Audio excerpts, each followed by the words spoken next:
नमस्कार विद्यार्थी मित्रमैत्रिणींनो. केसागर पब्लिकेशनच्या केसागर करिअर अकॅडमी यूट्यूब चॅनलवरती तुमचं पुन्हा एकदा स्वागत आहे.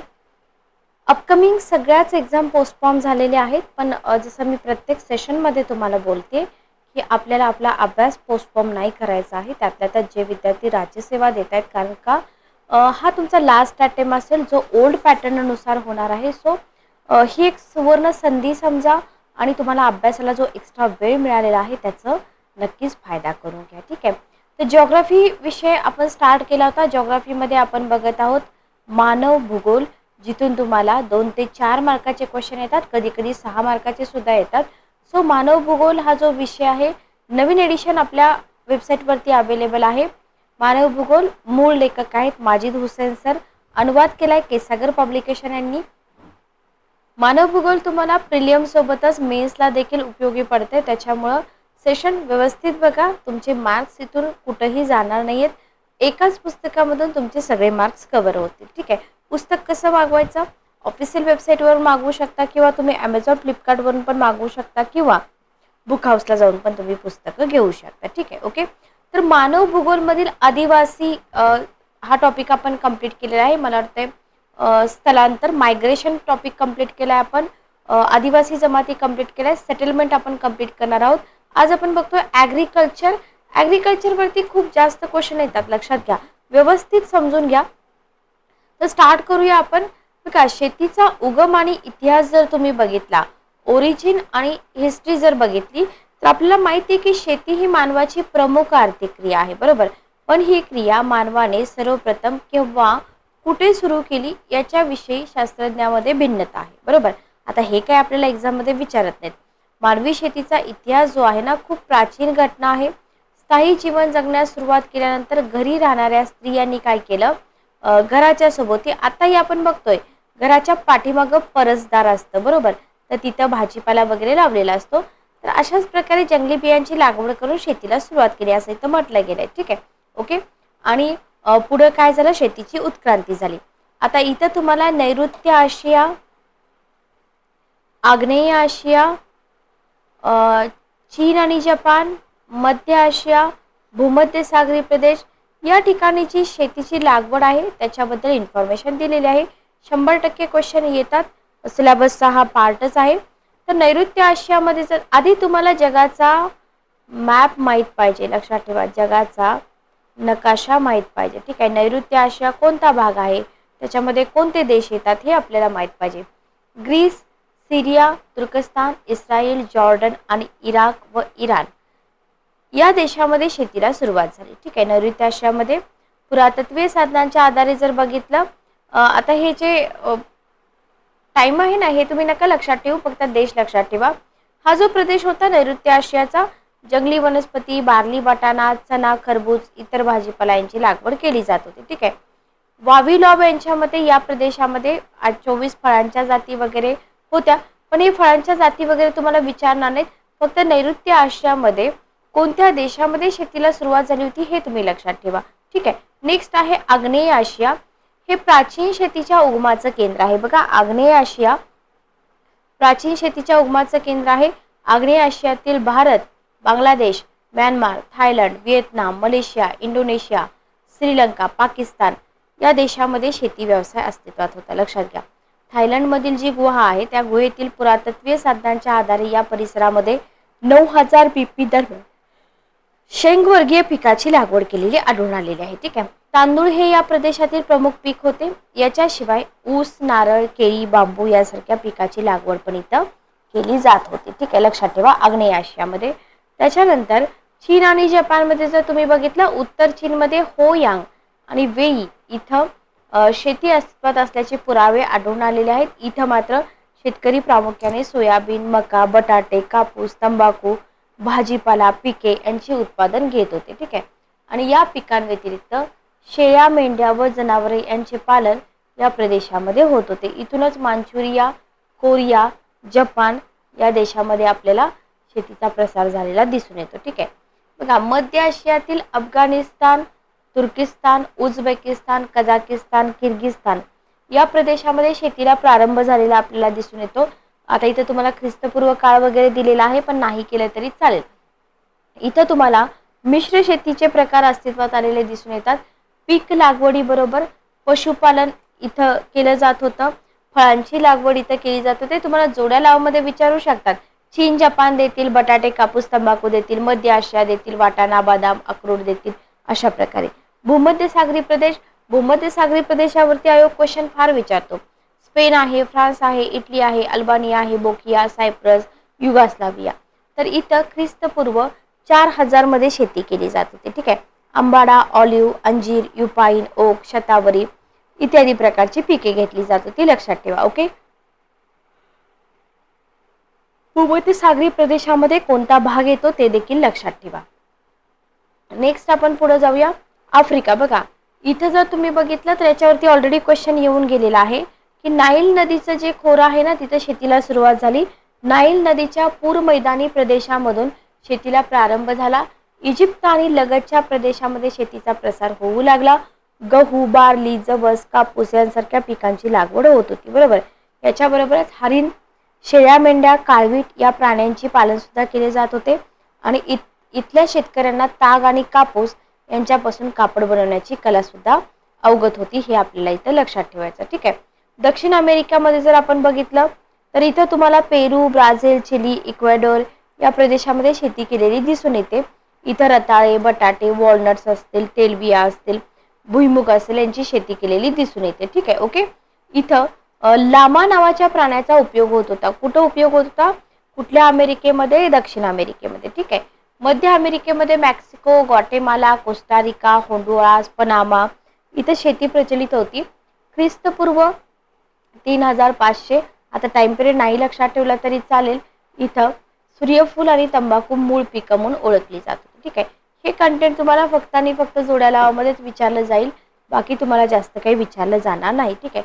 शेतीचे प्रकार मात्र विचारले जातात, डेफिनेटली विचारले जातात. शिफ्टिंग कल्टिवेशन वरती क्वेश्चन असतो, उदरनिर्वाह शेतीवरती क्वेश्चन असतो, व्यापारी शेतीवरती क्वेश्चन असतो. तर जगामध्ये शेती करण्याच्या विविध पद्धती आहेत. म्हणजे भौगोलिक घटकातील विविधतेमुळे शेती करण्याच्या पद्धतीत सुद्धा विविधता निर्माण झालेली आपल्याला दिसून येते. ठीक आहे. म्हणजे सामान्यपणे पुढील शेती पद्धती आपल्याला आढळून येतात. स्थलांतरित शेती जर बघितलं तर उष्णकटिबंधातील जंगल प्रदेशामध्ये स्थलांतरित शेती हा प्रकार. बघा आता इथं तुम्हाला ना शिफ्टिंग कल्टिवेशनला वेगवेगळ्या प्रदेशामध्ये वेगवेगळी नावं आहेत. हा क्वेश्चन आतापर्यंत विचारला होता. पण तुम्हाला क्वेश्चन काय विचारला जाऊ शकतो की कोणत्या कटिबंधामध्ये? तर उष्ण कटिबंधामध्ये जंगल प्रदेश जो आहे ना, समशीतोष्ण कटिबंध, उष्ण कटिबंध, उपोष्ण कटिबंध हे सगळं आपल्याला क्लिअर पाहिजे. लक्षात घ्या. तर उष्ण कटिबंधातील जो जंगल प्रदेश आहे ना तर त्या जंगल प्रदेशामध्ये स्थलांतरित शेती हा प्रकार आढळून येतो. याच्यामध्ये ॲमेझॉन खोरे, आफ्रिकेतील कांगो खोरे, दक्षिण आणि आग्नेय आशियातील जंगल प्रदेश, द्वीपसमूह आणि भारताच्या ईशान्येकडील राज्यामध्ये. लक्षात घ्या. शिफ्टिंग कल्टिवेशन तुम्हाला कोणत्या भागामध्ये दिसून येते असाही क्वेश्चन बनू शकतो. एकतर उष्णकटिबंध लक्षात ठेवा, ॲमेझॉनचं खोरं, कांगो खोरे, दक्षिण आग्नेय आशियातला जंगल प्रदेश, द्वीपसमूह आणि आपल्या भारतामध्ये ईशान्येकडची राज्य. ठीक आहे. ओके. इथे काय होतं? डोंगर उतार. आता हा डोंगर आहे, बरोबर आहे. हा डोंगर आहे. या डोंगर उतारावरचा हा जो भाग आहे ना हा भाग साफ केला जातो. 2 ते 3 वर्ष या ठिकाणी शेती केली जाते. जमिनीची सुपीकता कमी झाली की दुसऱ्या डोंगराळ प्रदेशामध्ये ते लोक शिफ्ट होतात त्याला. बरोबर. मग इथे ही झाडं वगैरे सगळी तोडली जातात शेतीसाठी. लक्षात आलं? ओके. तर त्याला स्थलांतरित शेती असं म्हटलं जातं. आता स्थलांतरित शेती प्रकारातून मोठ्या प्रमाणावर काय केली जाते? वृक्षतोड केली जाते. म्हणजे स्थलांतरित शेती प्रकाराला स्थानिक प्रदेशामध्ये वेगवेगळ्या नावानं ओळखलं जातं. आपल्याला आयोग क्वेश्चन विचारतो का? विचारतो. जोड्या लावामध्ये अमेरिकेमध्ये मिल्पा म्हणतात, फिलिपाईन्समध्ये केनगिन म्हणतात, ब्राझीलमध्ये रोको म्हणतात, थायलंडमध्ये तामराई म्हणतात, व्हेनेझुएलामध्ये कोतुकू म्हणतात, म्यानमारमध्ये ताउंगा म्हणतात, भारतात कुमरी किंवा झोम म्हणतात. बहुतांशी आदिवासी जाती जमाती यांच्याकडून ही शेती केली जाते. या शेतीमध्ये ज्वारी, बाजरी, भात, वाटाणा, टोमॅटो, काकडी, केळी, कापूस, मका, घेवडा यांच्यासारखी पिकं घेतली जातात. आणि या पिकांशिवाय गुरे, पक्षी, कोंबड्या, जनावरे यांचं सुद्धा पालन इथं केलेलं आपल्याला दिसून येतं. ठीक आहे. ओके. क्लिअर. तर लक्षात ठेवा जी शिफ्टिंग कल्टिवेशन आहे ना त्या शिफ्टी कल्टिवेशनमध्ये कोणती पिकं घेतली जातात हे तुम्हाला लक्षात ठेवायचं आहे. ठीक आहे, कोणत्या नावाने संबोधलं जातं हेही तुम्हाला लक्षात ठेवायचं आहे. नेक्स्ट आहे उदरनिर्वाह शेती. कुटुंबाची उदरनिर्वाहाची गरज भागावी या हेतून जी शेती केली जाते त्याला म्हटलेलं आहे उदरनिर्वाह शेती. ठीक आहे, ओके. क्वचित प्रसंगी काय होतं, ही जी उदरनिर्वाहाची शेती आहे ना, या शेतीतून उत्पन्न झालेला माल कुठं विकला जातो? स्थानिक बाजारपेठेत विकला जातो. लक्षात ठेवा. उष्णकटिबंधामध्येच आढळते, गवताळ प्रदेशात आढळते. आपल्यासाठी हा पॉइंट इम्पॉर्टंट आहे. जर तुम्हाला लोकेशन बघायचं असेल तर आफ्रिकामध्ये सवाना, अमेरिकेमध्ये कॅम्पोस या गवताळ प्रदेशाचा समावेश या उदरनिर्वाह शेतीमध्ये होतो. ठीक आहे. याच्याशिवाय जर आशिया खंड तुम्ही बघितला तर आपल्या आशिया खंडामध्ये Bharat, Pakistan, Bangladesh, Myanmar, Thailand, Indonesia, Vietnam, Japan, चीन, तैवान, फिलिपाईन्स याचा समावेश होतो. ठीक आहे. आणि ही जी उदरनिर्वाह शेती आहे ना, त्याचं पर्जन्य जर तुम्ही बघितलं तर 25 ते 20च्या दरम्यान तापमान आणि पर्जन्य 100 ते 200 सेंटीमीटर. ठीक आहे. हे अस्तित्व तुम्हाला इथे दिसून येईल. या शेती पद्धतीमध्ये तांदूळ हे प्रमुख पीक आहे. लक्षात ठेवा. उदरनिर्वाह शेतीमध्ये खालीलपैकी कोणतं प्रमुख पीक आहे? तांदूळ. 2 ते 3 वेळा पीक घेतलं जातं. याच्या व्यतिरिक्त गहू, ज्वारी, बाजरी, मका, ऊस, कापूस, विविध द्विदल धान्य घेतली जातात. लक्षात ठेवा. उदरनिर्वाह शेती प्रकारामध्ये शेतीचा आकार कसा असतो? लहान असतो. शेतीमध्ये यांत्रिकीकरणाचा अभाव असतो. मनुष्यबळांचा व जनावरांचा मोठ्या प्रमाणात उपयोग अशा शेती पद्धतीमध्ये केलेला दिसून येतो. पशुपालनाबरोबर इतर कृषीपूरक उद्योग या प्रकारची शेती करणारा शेतकरी करीत असलेला आपल्याला इथं दिसून येतो. ठीक आहे, ओके, क्लिअर. तर लक्षात ठेवा. आता आतापर्यंत सोपे क्वेश्चन विचारले होते. इथून पुढे तुम्हाला स्पेसिफिक कंटेंट विचारलं जाऊ शकतं. उदाहरणार्थ उदरनिर्वाह शेतीमध्ये शेतीचा आकार मोठा असतो. आयोग देईल मोठा असतो, पण कसा असतो? लहान असतो. बरोबर. यांत्रिकीकरण असतं का? नसतं. इथं अभाव म्हटलंय. तुम्हाला आयोग काय देईल की यांत्रिकीकरणाचा इथं जास्त वापर असतो. बरोबर. म्हणजे जे नाही ते तुम्हाला विचारलं जाऊ शकतं. ठीक आहे.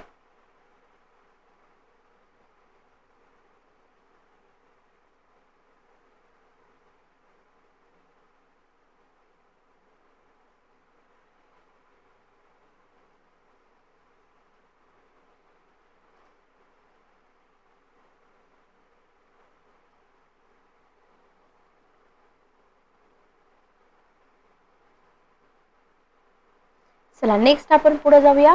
पशुपालनाबरोबर इतर कृषीपूरक उद्योग या प्रकारची शेती करणारा शेतकरी असलेला आपल्याला इथं दिसून येतो. ठीक आहे. लक्षात ठेवा. इथं जर आपण बघितलं तर मनुष्यबळाचा आणि जनावरांचा मोठ्या प्रमाणावर उपयोग व्हेरी व्हेरी इम्पॉर्टंट. मनुष्यबळ पण आहे, जनावर पण आहेत. ठीक आहे. नेक्स्ट आपण पुढे जाऊया. व्यापारी अन्नधान्य शेती. बघा, याच्यामध्ये जर आपण बघितलं व्यापारी अन्नधान्य शेतीमध्ये तर राष्ट्रीय आंतरराष्ट्रीय बाजारपेठेत अन्नधान्य विक्री करण्याच्या हेतून जी शेती केली जाते त्याला आपण काय म्हणतो? व्यापारी अन्नधान्य शेती असं म्हणतो. बरोबर. आता ही कुठे केली जाते?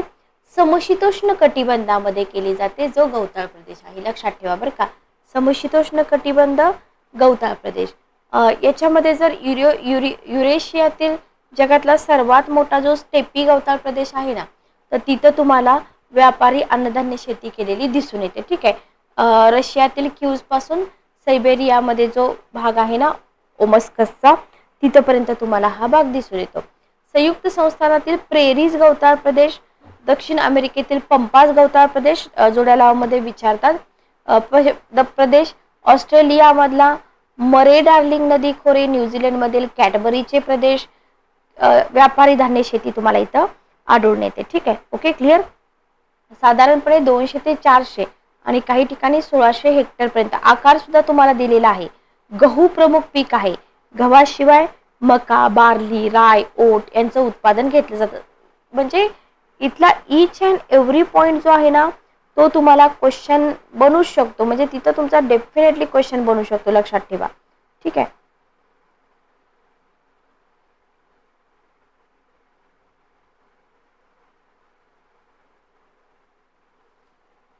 नेक्स्ट बघा.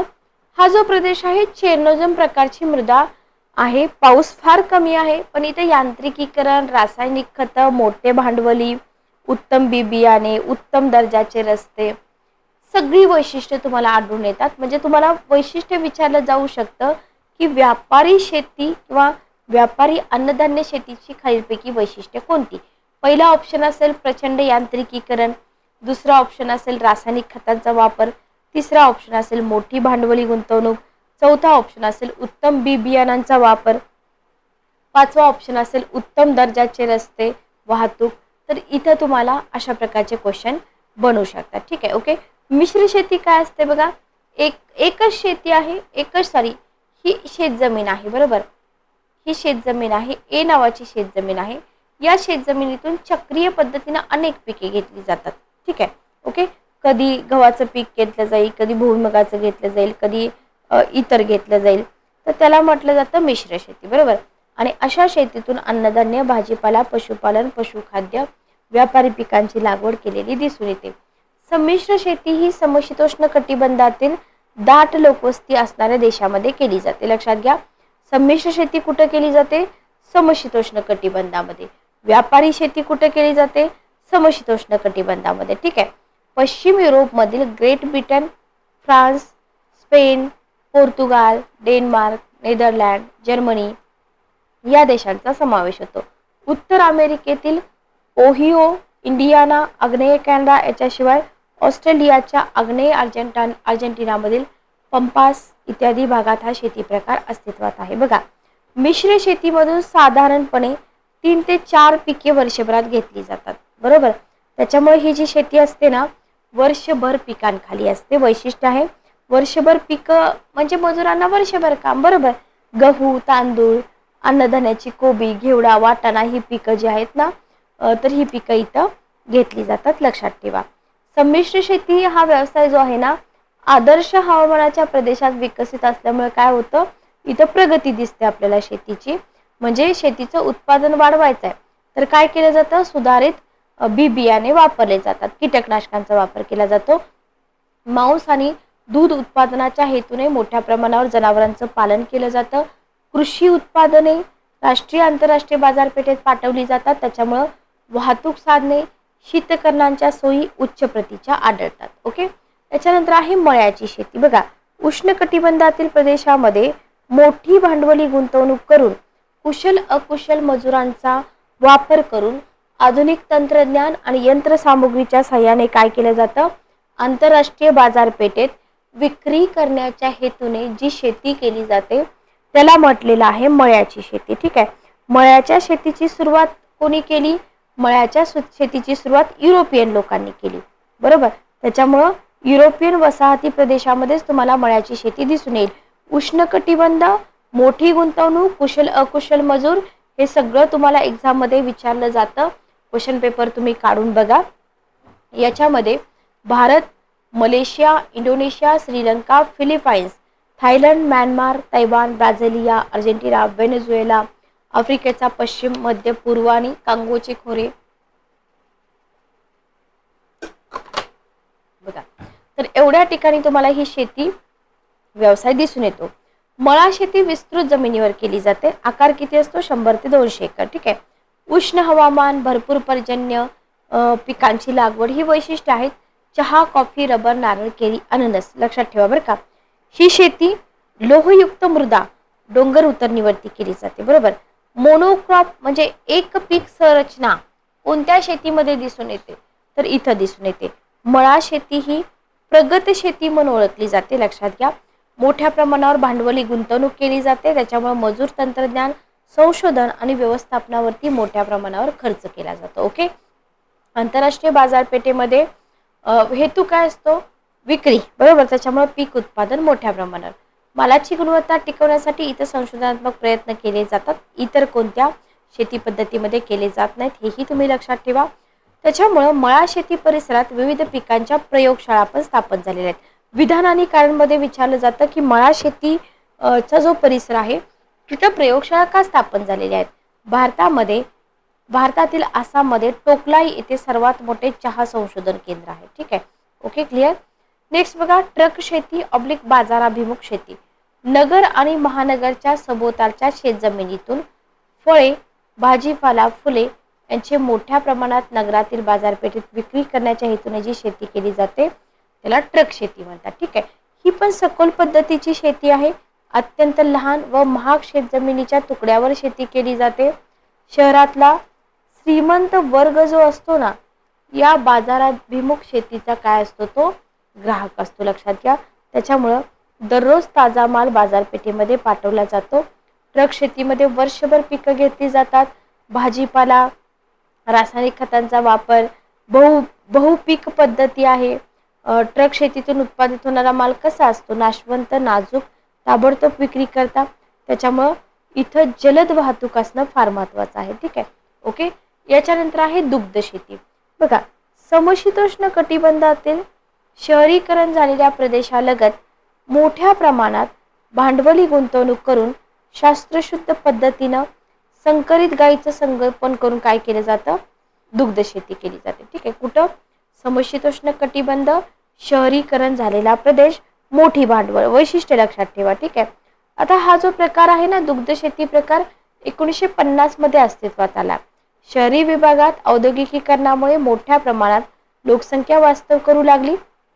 परिणामतः दुग्ध व दुग्धजन्य पदार्थांना मोठ्या प्रमाणामध्ये मागणी वाढू लागली. बरोबर, त्याच्यामुळे काय झालं, सभोवतालच्या प्रदेशात मोठ्या प्रमाणावर पशुपालन होऊ लागलं. ओके.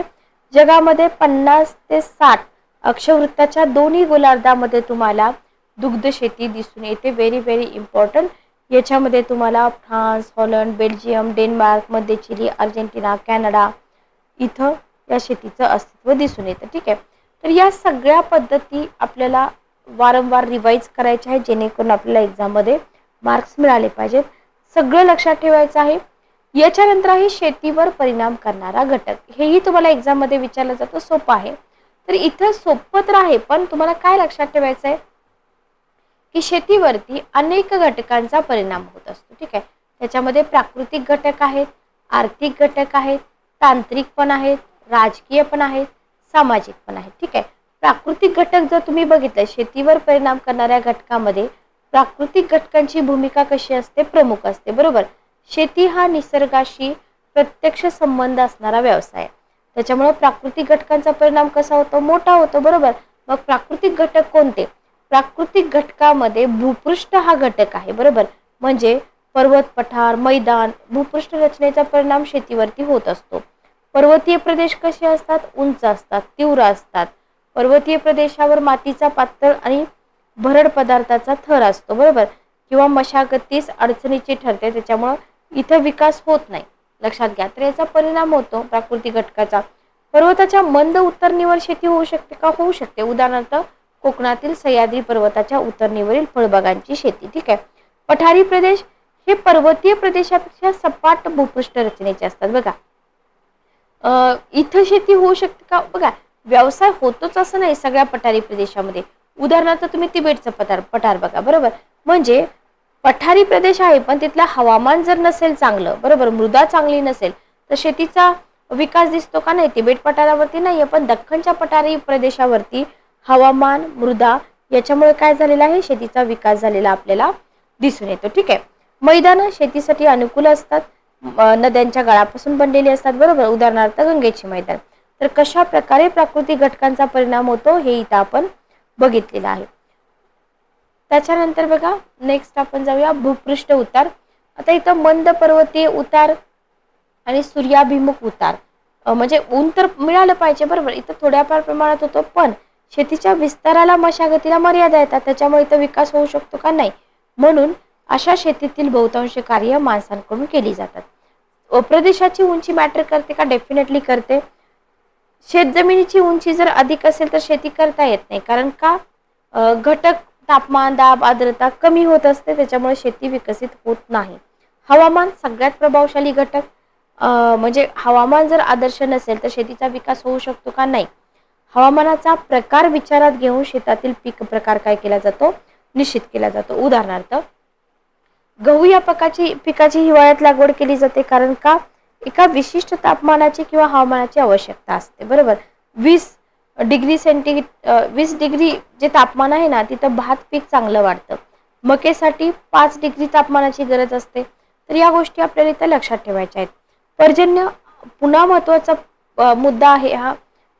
पर्जन्य जास्त असेल तर तिथं ज्या पिकांना जास्त पर्जन्य लागतं असे पिकं घेतली जातात. उदाहरणार्थ भात, नारळ यांना 150 सेंटीमीटरपेक्षा अधिक पर्जन्य लागतं. ठीक आहे, बरोबर. बाजरी, ज्वारी, तूर, मूग ही कमी पर्जन्यामध्ये येऊ शकतात. मृदा मृदा ही महत्त्वाचा घटक आहे. मृदेचा प्रकार वेगवेगळा आहे, बरोबर आहे. आपण बघतो दख्खन पठारावरची रेगूर मृदा आहे, ती कापूस आणि ऊसासाठी उपयुक्त आहे. सह्याद्री पर्वताच्या पायथ्याची जी मृदा आहे उतरणीवरील, ती जांभी मृदा फळ पिकांसाठी उपयुक्त ठरते, म्हणजे काजू उत्पादन वगैरे. तर मृदेची गुणधर्म पिकांमध्ये उतरतात का? उतरतात. त्याच्यामुळे विशिष्ट प्रकारची चव निर्माण होते, म्हणून ते पीक त्या आपण म्हणतो ना GI टॅग वगैरे, तासगावची द्राक्षे, सांगलीची हळद, अशा प्रकारे. हे झाले प्राकृतिक घटक. आर्थिक घटक बघा. आर्थिक घटक कोणकोणते आहेत? आर्थिक घटक तुम्हाला लक्षात ठेवायचे आहेत. भांडवल हा आर्थिक घटक आहे. मजूर पुरवठा हा आर्थिक घटक आहे. जलसिंचन आर्थिक घटक आहे. शीतगृहे, गोदामे आर्थिक घटक आहे. त्याच्यानंतर तांत्रिक घटक आर्थिक घटक आहे. त्याच्यानंतर आपले तांत्रिक घटक चालू होतात. ठीक आहे, बघा. भांडवल, शेती व्यवसाय भांडवलावरती आधारित व्यवसाय म्हणून ओळखला जातो. बरोबर आहे का? सांगा मला. शेती व्यवसाय, साधं सिंपल सेंटेन्स आयोग तुम्हाला देतं की शेती व्यवसाय हा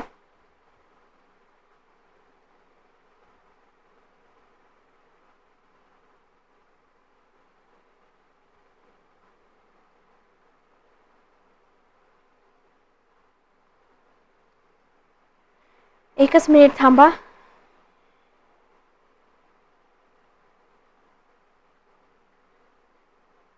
बघा, तर हा भांडवलावर आधारित व्यवसाय म्हणून ओळखला जातो. बरोबर.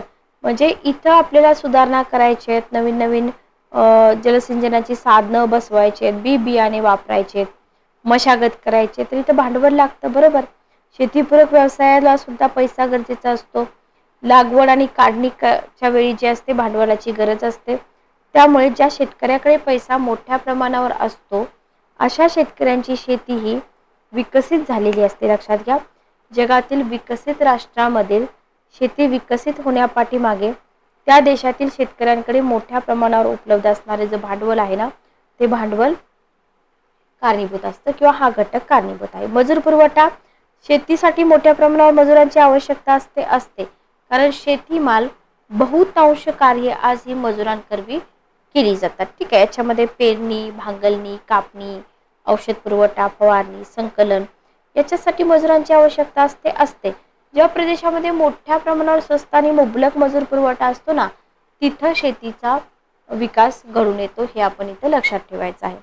हे आपण बघतोय आर्थिक घटक. आर्थिक घटकामध्ये जलसिंचन हा घटक परिणाम करतो. विहीर, कॅनल, बोर, शेततळी, पैसा लागतो ना याच्यासाठी. बरोबर. कृत्रिम पुरवठा, पाणी पुरवठ्याची सोय जर झाली तर बारमाही पिकं घेता येतात. पाणी पुरवठ्याचा जो स्रोत आहे ना, तो जर नसेल तर शेतीचा विकास होईल का? नाही. उदाहरणार्थ बघा, राजस्थानमध्ये इंदिरा गांधी जो कॅनल आहे ना, त्याच्यामुळे राजस्थानमध्ये काय झालेलं आहे? शेतीचं प्रमाण वाढलेलं आहे. शीतगृहे आणि गोदामे इम्पॉर्टंट आहे. नाशवंत पदार्थ टिकवता येतात का? नाही टिकवता येत, म्हणून लवकरात लवकर विक्रीसाठी पाठवावे लागतात. पण जर बाजारपेठेतील किंमत किफायतशीर नसेल तर काय केलं जातं? शेतकऱ्यांना तो कवडी मोलाने विकावा लागतो, म्हणून त्यांना तो साठवून ठेवण्यासाठी शीतगृहे, गोदामे असणे गरजेचे आहे. ठीक आहे, म्हणजे शेतीतील नफा होतो इथं. तांत्रिक घटक कोणते आहेत बघा. कृषी घटकावर तंत्रज्ञानाचा प्रभाव मोठ्या प्रमाणावर होताना दिसून येतो. बरोबर. म्हणजे शेतीमध्ये दररोज नवीन नवीन टेक्नॉलॉजी विकसित होत आहे. जर तुम्ही जैव तंत्रज्ञान बघितलं तर सुधारित बियाणे विकसित होत आहेत. परिणामतः मोठ्या प्रमाणात काय झाले? शेतीतून उत्पादन वाढ झालेली दिसून येते. बरोबर.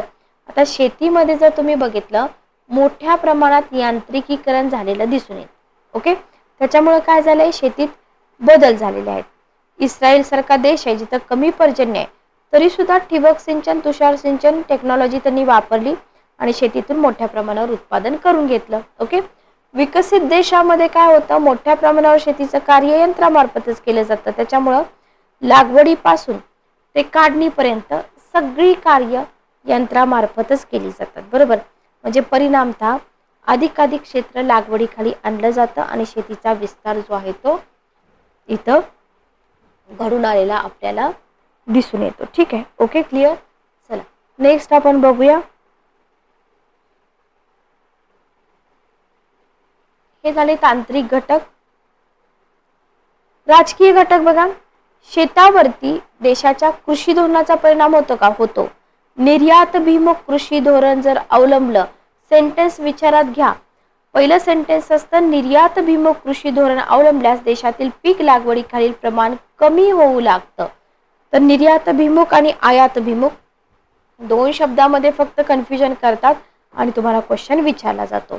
देशाचं जे कृषी धोरण आहे ना, तर याच्यामध्ये कृषी आणि कृषीपूरक धोरणांचा जर स्वीकार केला तरच शेतीचा विकास होतो. उदाहरणार्थ बघा, ठिबक सिंचन सारखी योजनेवर अनुदान जर दिलं तर ठिबक सिंचन वापरकर्ते वाढतील का? वाढतील. मग फळबागांना अनुदान असल्यास शेतकरी मोठ्या प्रमाणावर फळबागाची सुद्धा लागवड करतील. बरोबर.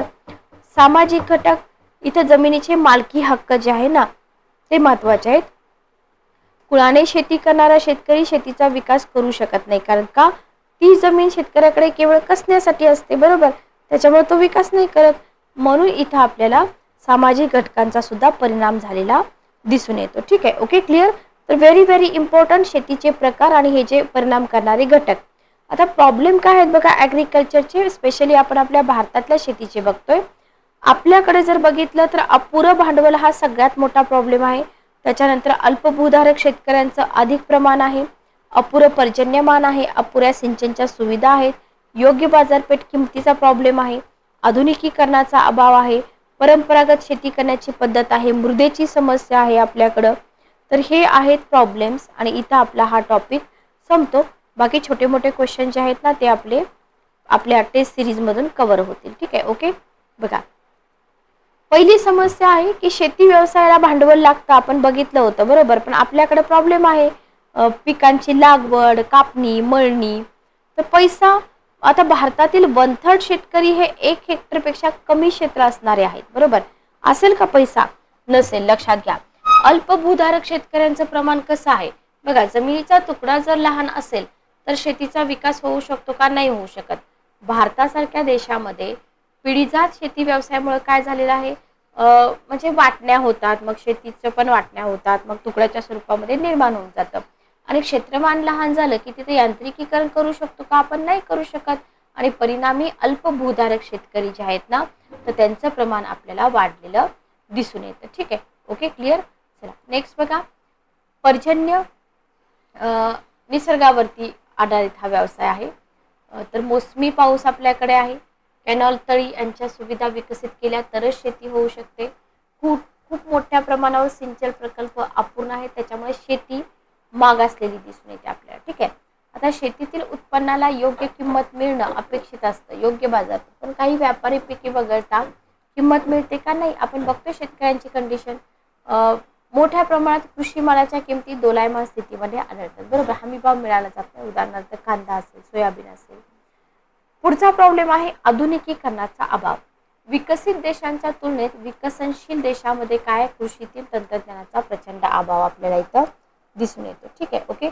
आपल्या भारतामध्ये सुद्धा मजुराकडूनच शेती केली जाते. यांत्रिकीकरण खूप कमी प्रमाणावर आहे. परंपरागत शेती करण्याची पद्धत आहे, त्याच्यामुळं उत्पादनाचा अपेक्षित परिणाम साधत नाही. त्याच्यामुळे शेती किफायतशीर आपल्याला फायदेशीर बनवू शकत नाही. मृदेची समस्या बघा, फक्त नदी खोऱ्यामध्ये शेतीचा विकास दिसतो, कॅनल परिसरामध्ये दिसतो, पण पाणी असणाऱ्या प्रदेशात बारमाही शेती केली जाते, वर्षभर पाणी दिले जाते. त्याच्यामुळे काय होतं, मृदा नापीक बनते. लक्षात घ्या. क्षारपड, आम्लयुक्त जमिनीचे प्रमाण वाढत जातं आणि परिणामतः उत्पादन कमी होतं आणि मग तिथून शेतीच्या सगळ्या समस्या चालू होऊन जातात. ठीक आहे. ओके. तर इथं हा आपला ॲग्रिकल्चर हा टॉपिक संपतो. जितकं इम्पॉर्टंट एक्झामसाठी आहे तितकं आपण कव्हर केलेलं आहे. याच्या व्यतिरिक्त शेतीला वेगवेगळी जी नावं आहेत ना तेही आपण कव्हर करूया. तर लेक्चर कसं वाटते मला कमेंट करून नक्की सांगा. भेटूया आपण नेक्स्ट लेक्चरमध्ये. Good day, take care.